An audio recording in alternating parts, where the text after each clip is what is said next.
I'm just going to show you some different techniques we can use when we're doing these bank designs. Sometimes we want to balance the cut and fill on each section.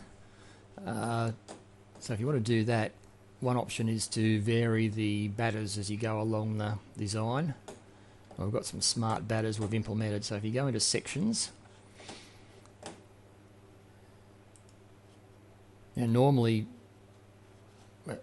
in the first video we were just using fixed batters of 10%. Now we've added an extra option in the types of batters to be a variable batter. So if you tick that, that means it's active, and if you click on the grades, what you can do there, the preferred's 10%, but you can put in values here for if you want to let it vary a bit.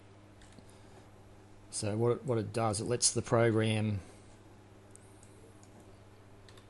change the values slightly if it can balance the cut and fill at each section, or it does the best it can.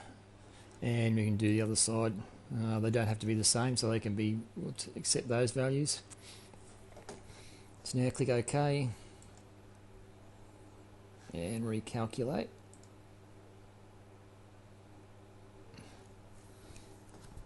Now let's have a look at some sections. Measure, drain. Just look at these sections. You'll find most of the sections look fairly balanced, which is what we're after. More of a more quantitative, for a more quantitative result, have a look at volumes. So look at the mass Hall diagram. Called export to.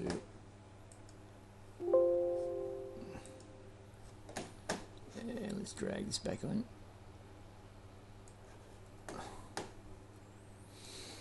Now if you look at that, you can see that top and bottom are pretty similar.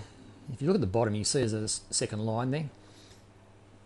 We've got a cut fill ratio of 120%, so that line there is the uncompacted fill, but that's the actual fill after it's compacted.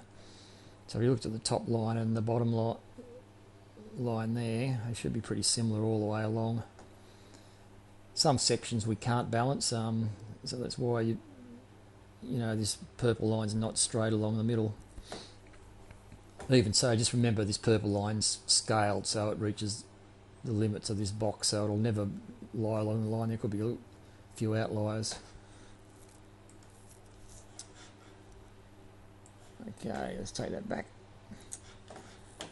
Well, another little trick we can do, if you don't like the sections in a certain area, let's have a look at one of the curves. They tend to be a bit...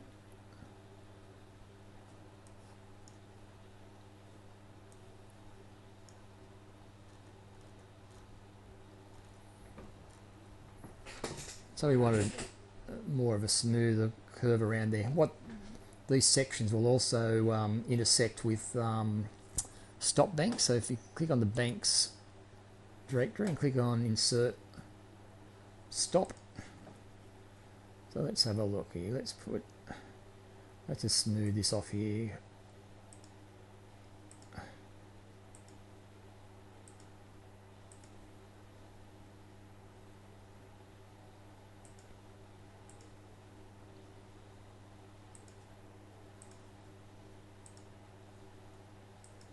Okay, and hit enter key to finish. Now we do a run and recalculate. So drain, recalculate. And we've forced it to finish on that stop bank. So it's joined to the natural surface there. If you scroll in, you'll see the contours line up. You find this one. Let's have a look here on double the contours here, put them at 0.5. Probably got 0.5 contours on the main. So now if you look in there, these contours should line up around that which they do because it's still forced it back to the natural surface there.